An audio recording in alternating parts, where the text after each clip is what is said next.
नमस्कार, सावलिया क्लासेज में आप सभी का स्वागत है। यदि आपके यूनिवर्सिटी के एग्जाम में सेंसेसरी ऑर्गन के बारे में क्वेश्चन आता है तो किस तरह से आपको आंसर देना है और कैसे आपको सेंसेसरी ऑर्गन को याद रखना है, ये जब आप आयुर्वेद के हिसाब से पढ़ोगे तो इनको इंद्रियां बोला जाता है और मॉडर्न के हिसाब से पढ़ोगे तो इनको सेंसेसरी ऑर्गन बोलते हैं। सेंसेसरी ऑर्गन का मतलब है जिनसे हमें किसी बाहरी वातावरण से हमारे शरीर को आभास होता है और हमारी आत्मा को, हमारी चेतना को जिन चीजों का ज्ञान होता है, जिनसे आभास होता है, जिनके माध्यम से उस बाहरी वातावरण का और चीजों का आभास होता है, उन ऑर्गन को सेंसेसरी ऑर्गन या फिर इंद्रियां बोला जाता है। इंद्रियों को, इंद्रियां शब्द को जब आप संधि विच्छेद करके देखोगे तो इंद्रिय जो शब्द है वो इंद्र शब्द से मिलकर बना है, इंद्र शब्द से बना है। इंद्रिया ये इंद्र शब्द से बना है। अब इंद्र शब्द का अर्थ है आत्मा, चेतना और सभी का राजा इंद्र से लिया गया है। तो सारी चीजों का राजा और जिनके माध्यम से इनको ज्ञान होता है, आभास होता है या फिर कोई भी कर्म किया जाता है, इनको बोला जाता है इंद्रियां। एक तो ज्ञान करने के माध्यम से ज्ञान होगा, इनको ज्ञानेंद्रिय, और जिनके माध्यम से कर्म किए जाएंगे उनको कर्मेंद्रिय बोलेंगे। और एक इन दोनों को कनेक्ट करके रखती है, उनको उभय इंद्रिय बोलते हैं। कर्मेंद्रिय आपकी 5 होती है और ज्ञानेंद्रिय आपकी 5 होती है और एक उभय इंद्रिय मन होता है। टोटल इंद्रिय आपके शरीर के अंदर 11 होती है। अब इन 11 में से 5 जो है आपके सेंसेसरी ऑर्गन होता है। इन सेंसेसरी ऑर्गन को ही ज्ञानेंद्रियां बोला गया है। ठीक है। अब यदि इस तरह का क्वेश्चन आ जाए, कई बार 20 नंबर का क्वेश्चन ये पूछा जाता है और कई बार 5 नंबर का क्वेश्चन पूछा जाता है। 5 नंबर के क्वेश्चन के अंदर पर्टिकुलरली एक ऑर्गन के बारे में पूछ सकता है और जहां 20 नंबर का पूछा जाए तो इसको सारी चीजों को आपको विस्तृत से विवरण करना है। इसमें इंद्रियों के अंदर आपको ये चीजें पढ़नी है। इंद्रिय शरीर पढ़ना है जिसमें नेत्र आ जाएगा, कर्ण आ जाएगा, नेत्र, कर्ण, नासिका, जीवा, त्वचा, ये हो गई आपकी।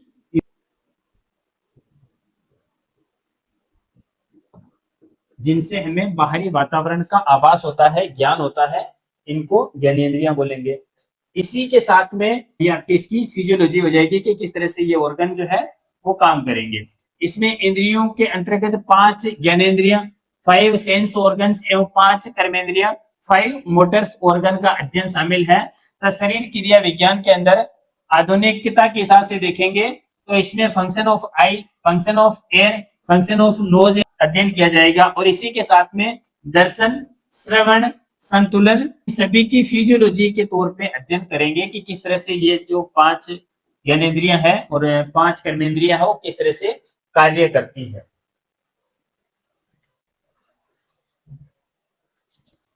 यहां से स्टार्ट होता है आपका इंद्रिय। ये डीएनपी फर्स्ट ईयर के अंदर ज्ञानेंद्रिय वाला चैप्टर के अंदर है। यदि बड़ा क्वेश्चन पूछा जाए तो आपको यहीं से इसका आंसर स्टार्ट करना है, जिसमें 10 प्राण है, जहां पर हमारे शरीर के अंदर 10 ऐसे स्थान है जहां पर प्राणों का निवास बताया गया है आयुर्वेद के अनुसार। यदि इन स्थानों पर चोट लगती है तो उसकी वजह से हमारी मृत्यु हो सकती है, किसी की मृत्यु हो जाती है। कई बार ऐसा होता है कि इन जगह पर अनजान में हम किसी को मारते हैं, मजाक करते हैं, तो उसकी वजह से हम देखते हैं वीडियो वगैरह की कि किसी के हल्की सी मारने की वजह से भी कोई व्यक्ति मर जाता है। तो वो इन 10 स्थानों पर यदि चोट लगती है तो उसकी वजह से या तो मर जाता है या फिर बेहोश वगैरह हो जाता है, क्रिटिकल कंडीशन पैदा हो जाती है। सिर है, कंठ है, हृदय है, नाभि है, गुदा है, बस्ती है, यूरिनरी ब्लेडर है और ओज है, चिमन है, रक्त है, मांस है। यानी आचार्य चरक के अनुसार और आयुर्वेद शास्त्र के अनुसार इन 10 स्थानों पर प्राणों का निवास बताया गया है। आइए देखते हैं कि इंद्रियों की परिभाषा क्या है, किन चीजों को इंद्रिय बोला जाता है। इंद्रिय मूल रूप से इंद्र शब्द से बना है, जिसका अर्थ है आत्मा, चेतना या राजा। जैसे देवताओं का राजा है इंद्र, उसी तरह से हमारे मन का राजा है इंद्र। और आत्मा के साधन उपकरण को, जिनके माध्यम से आत्मा को आभास होता है, किसी भी चीज का ज्ञान होता है, तो उनको बोलते हैं इंद्रिय। शब्द देखना, यहाँ इंद्र है, इंद्र है चेतना, चेतना और इंद्रिय जिससे एक ऐसे साधन है, ऐसे उपकरण है जिनसे उसको आभास हो रहा है, ज्ञान हो रहा है। सूत्र है इंद्र आत्मा तस्य साधना में इंद्रियम, जिससे आत्मा आत्मा जिसके द्वारा विषयों को ग्रहण करती है उनको बोलते हैं इंद्रियां। जो अंतरात्मा की सत्ता उपस्थिति का ज्ञान कराए तथा उनके चिन्ह, जब उनके चिन्ह हो, उनको इंद्रिय बोला जाता है। चेतना और ज्ञान का मूल धर्म है, लेकिन इनकी अभिव्यक्ति इंद्रियों के द्वारा ही संभव होती है। इंद्रियों की निरुक्ति यानी इंद्रिय किन शब्दों से मिलकर बना है, ये चीजें इतनी इंपॉर्टेंट नहीं है। सरल, जिनसे इंद्रियों को, और जो इंद्रियों है इनकी तन मात्राओं को अर्थ बोला गया, यानी इन तन मात्राओं से इंद्रियों का निर्माण होता है। जब पंच महाभूतों के अंदर तन मात्राएं मिलती है प्लस ये तन मात्रा मिलती है, तब जाकर ऑर्गन्स का और सृष्टि का निर्माण होने लगता है। तो इंद्रियों की जो पांचों ज्ञानेंद्रियां हैं, उन ज्ञानेंद्रियों की तन मात्राएं हैं। शब्द है, स्पर्श है, रूप, रस, गंध, इन पांचों को तन मात्रा बोला जाता है। क्या बोला जाता है? तन मात्रा। और इन तन मात्राओं से ही इंद्रियों का निर्माण होता है, यानी इंद्रियों का सूक्ष्म रूप है। इंद्रियों की उपस्थिति हमारे शरीर के अंदर अहंकार और तेजस अहंकार की वजह से सात्विक और राजसिक प्रकृति से इन तन मात्राओं का निर्माण होता है। सात्विक और राजसिक प्रकृति से तन मात्रा, और इन तन मात्राओं में जब पंच महाभूत मिलते हैं तब जाकर सृष्टि का निर्माण और चीजों का निर्माण होने लगता है। इंद्रियों की संख्या की बात करें तो हमारे शरीर के अंदर 11 इंद्रियां होती है, और इन 11 इंद्रियों से ही आत्मा को किसी भी चीज का ज्ञान होता है, परिज्ञान होता है। इन्हीं को इंद्रियां बोला गया है। इंद्रियों के भेद आपको लिखने हैं कि कितने प्रकार की इंद्रियां होती है। तो जब भी आप आंसर करो तो इस तरह से आप लिख सकते हो, लेकिन मुख्य रूप से आपको इस तरह से लिखना, इंद्रियों के प्रकार। ठीक है, इस तरह से लिखना। ये 3 प्रकार की इंद्रियां होती है। ज्ञानेंद्रिय, दूसरी है आपकी कर्मेंद्रिय, तीसरी है उभय, ब्रैकेट में मन लिख, उभय इंद्रिय। ठीक है, तो इस तरह से आपको लिखना है। ज्ञानेंद्रियां संख्या में 5 होती है, कर्मेंद्रियां संख्या में 5 होती है, इनको मोटर ऑर्गन बोला जाता है। और उभय इंद्रिय ड्यूअल, तो ये है आपकी संख्या में 1 मन। आगे चलते हैं। ज्ञानेंद्रियों की बात करें तो ये बाहरी विषयों का ज्ञान प्राप्त करने के साधन है, जिसमें श्रोत्रेंद्रिय है, जिसको कान बोलते हैं, और इसकी तन्मात्रा है शब्द। त्वगेंद्रिय है त्वचा, इसकी तन्मात्रा है स्पर्श है। चक्षु इंद्रिय है आंख, जिसकी तन्मात्रा है रूप। रसेंद्रिय है रस, और घ्राणेन्द्रिय है गंध, जिससे स्मेल आती है, उसको बोलते हैं गंध। और इसका इंद्रिया है नाक। इनसे हमें बाहरी वातावरण का आभास होता है, जिनको हम किसी भी चीज का हमें पता चलता है। कर्मेंद्रिय मोटर ऑर्गन होते हैं 5। वाणी मुख बोलने का कार्य करती है। हाथ किसी भी वस्तु को पकड़ने का कार्य करती है। पैर एक स्थान से दूसरे स्थान पर जाने के लिए हमारा साथ देते हैं। गुदा मल त्याग करने के लिए, और जनेंद्रिय मूत्र त्याग करने के लिए और प्रजनन का साधन है। तो ये हो गई आपकी 5 कर्मेंद्रियां, जिनसे कर्म किए जाते हैं। और 5 होती है ज्ञानेंद्रियां, जिससे किसी भी बाहरी चीज का आभास होता है, ज्ञान का आभास होता है। और ये जो 10 चीजें मिलकर ये जो 10 चीजें हैं, इनको आत्मा का साधन माना गया है, आत्मा का उपकरण बोला गया है। और ये काम कब करेगी? जब मन व्यवस्थित रूप से होगा, मन एक स्थान पर होगा। मन, ये जो मन है, कर्मेंद्रिया प्लस ज्ञानेंद्रिय, जब इन दोनों से कनेक्ट होगा तब जाकर हमारा कोई भी काम है वो पूरा होगा।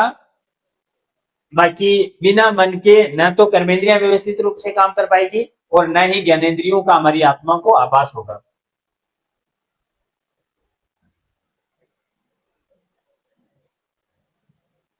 मुख्य रूप से आपको ये यहां से याद रखनी है कि इंद्रियों की उत्पत्ति, बड़ा क्वेश्चन जब पूछा जाए किसी भी सेंसेसरी ऑर्गन के बारे में, यदि नाक के बारे में पूछा गया है तो नाक का विवरण करने से पहले आपके ज्ञानेंद्रियों के बारे में लिखना है, और उस ज्ञानेंद्रियों से पहले आपको इंद्रियों के बारे में लिखना है कि इंद्रियों की परिभाषा क्या है, परिचय क्या है, इंद्रिया कितने प्रकार की होती है, उनकी संख्या लिखनी है, पांचों ज्ञानेंद्रियों के नाम लिखने हैं, पांचों कर्मेंद्रियों के नाम लिखने हैं, और एक उभय इंद्रिय के बारे में लिखना है आपको। जब आप मोटा मोटी हेडिंग लगाओगे और इन चीजों के बारे में लिखोगे तो एग्जामिनर अपने आप समझेगा कि इसने पढ़ा है, इसको पता है, इसको आयुर्वेद के शब्दों का पता है, तभी जाकर वो आपके कॉपी के अंदर नंबर दे पाएगा। यदि आप किताबी की लैंग्वेज को है जैसे कि जैसे उतार के आ जाते हो तो आपकी कॉपी का इतना प्रभाव नहीं पड़ता है, और हो सके तो वो आपको नंबर भी नहीं देंगे। तो किसी भी चीज का जब वो एग्जाम के अंदर कोई भी चीज पूछी जाती है तो उसके इर्द गिर्द की दूसरी चीजों का विवरण पहले करना है, उसके बाद में उस चीज के बारे में लिखना है, क्योंकि 20 नंबर आसानी से आपको नहीं मिलने वाले, 20 नंबर जितना आपको लिखना भी पड़ेगा। अब इस तरह से जब आप डिटेल में लिखोगे तो अपने आप में आपकी कॉपी भी भरेगी और सामने वाले को नंबर देने की गुंजाइश भी रहेगी कि उसको पता चलेगा कि हाँ इसको यहाँ पर नंबर देना है। उभय उभय इंद्रिय को देखेंगे अपन तो मन को उभय इंद्रिय बोला गया है, और ये जो है 11वीं इंद्रिय है, ये ज्ञानेंद्रिय और कर्मेंद्रिय दोनों के साथ मिलकर काम करता है। बिना मन के जुड़े कोई भी इंद्रियां अपने आप में काम नहीं कर पाती है, और इन इंद्रियों का काम संभव नहीं हो पाता है। इंद्रियों के अधिष्ठान की बात करें कि इंद्रियां कहाँ कहाँ मतलब है ना, पर्टिकुलर इंद्रियां कहाँ उपस्थित होती है, तो क्योंकि तन मात्राओं की बात आ रही है तो तन मात्राएं इस जिन स्थानों पर आकर निवास करती है, जो तन मात्रा है जिस स्थान पर आकर रहती है उस स्थान को इंद्रिय स्थान अधिष्ठान बोला गया है।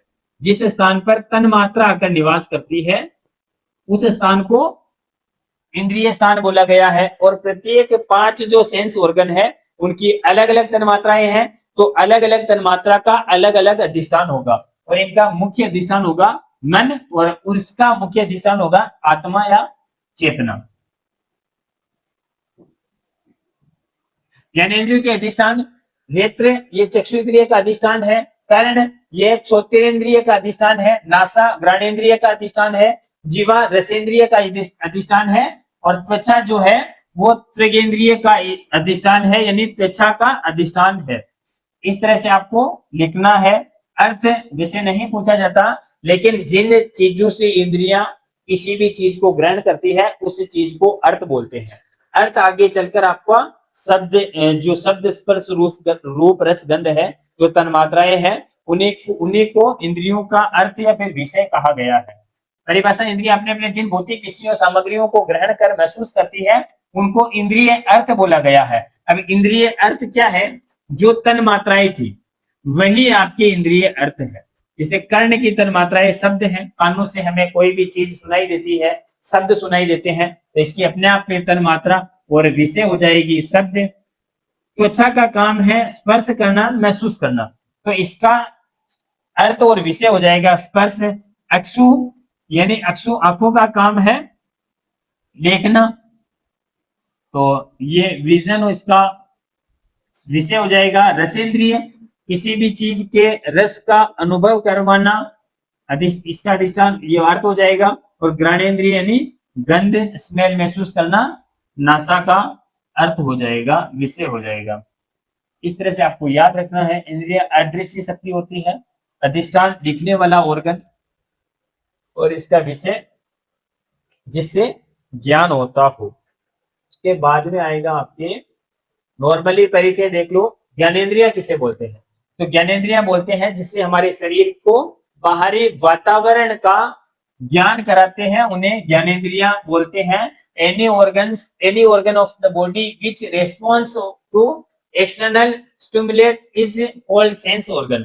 यानी जो बाहरी वातावरण के माध्यम से उत्पन्न होते हैं और हमारे शरीर को, हमारी आत्मा को बाहरी वातावरण के लिए ज्ञान करवाते हैं, प्रतिक्रिया करते हैं, उसको ज्ञानेंद्रिया बोला गया है। हमारे शरीर में 5 प्रकार की ज्ञानेंद्रिया होती है और ये पांचों प्रकार की ज्ञानेंद्रिया अलग अलग काम करती है, अलग अलग तरीके से हमारे शरीर के, हमारी आत्मा के उपकरण के रूप में, साधन के रूप में काम करती है ज्ञानेंद्रिया। और उसके कार्य देखें तो कान जो है सुनने का काम करता है, सुनने की क्रिया को पूरी करता है। आंखें देखने का काम को पूरा करता है। जीभ स्वाद जो 6 रस जो है उनका आभास जीभ के माध्यम से होता है, तो टेस्ट का अनुभव। और नाक सूंघने का अनुभव करता है। त्वचा है स्पर्श, किसी भी चीज को टच या फिर किसी के स्पर्शन का अनुभव करवाती है, स्पर्श होने का अनुभव करवाती है। ये 5 ऑर्गन है आपकी सेंस ऑर्गन, आंख, कान, स्किन, नाक और मुंह, जीभ है ना। आगे आती है कर्मेंद्रियां, जिनसे आयुर्वेद और सांख्य दर्शन के अनुसार शरीर में 5 काम करने वाली इंद्रियां हैं और इन पांचों इंद्रियों को कर्मेंद्रियां बोला गया है। जिनसे हमारा शरीर, हमारी आत्मा काम करती है, उनको कर्मेंद्रियां बोला गया है। कर्मेंद्रियां है वाक यानी मुंह, वाणी बोलने का काम करती है, पाणी हाथ ग्रहण करने का काम करती है, पाद चलने का काम करती है, पायु वायु बोलते हैं गुदा को मल त्याग करने का, और उपस्थ बोलते हैं जननेंद्रियों को प्रजनन और मूत्र त्याग करने का काम करती है। जिन इंद्रियों के द्वारा मनुष्य बाह्य जगत के विभिन्न प्रकार के कर्म करता है उनको कर्मेंद्रियां बोला गया है। कर्मेंद्रियां 5 होती है, वाक, पाणी, पाद, पायु और उपस्थ। इस तरह से आपको याद रखना है। अगर आप ये नाम लिखोगे तो अपने आप आपको नंबर मिलेंगे। वाक, पाणी, पाद, पायु, उपस्थ, P3 और U। इससे आपको याद रखना है। V से वाक हो जाएगी, P3 यानी 3 P है, एक P से पानी, दूसरा से पाद और तीसरी से है पायु, तो VP3U। ऐसे आपको याद रखना है।